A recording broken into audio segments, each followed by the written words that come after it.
আমি স্বপ্না বন্দ্যোপাধ্যায়।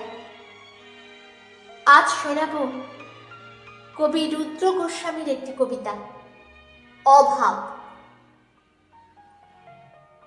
তুমি কাছে না থাকলে বুকের ভিতরে হুল্লোড় করে ঢুকে পড়ে একটা ভিখিরি স্বভাব।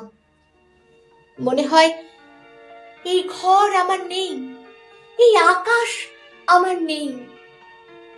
রাস্তা, মাঠ, ঘাট, কোথাও যাওয়ার তারা, এসব কিছু অন্য মানুষের। আমার জন্য কোথাও কিছু নেই। তুমি কাছে না থাকলে 7 জন্মের অন্ধকার নিয়ে লাফিয়ে আসে রাত। দিনগুলোকে শূন্য মনে হয়। মনে হয় এই ব্যস্ত জনপদ, এই হকারের মতো চাঁদ, ট্রেন ছেড়ে যাওয়া প্ল্যাটফর্ম, মানুষের জিজ্ঞাসার শব্দ, এরা সব এক একটা খুনে। তুমি কাছে না থাকলে পা দুটো দাঁড়িয়ে থাকে অনড়, ঠোঁট দুটো বন্ধ তালার মতো থাকে চুপ।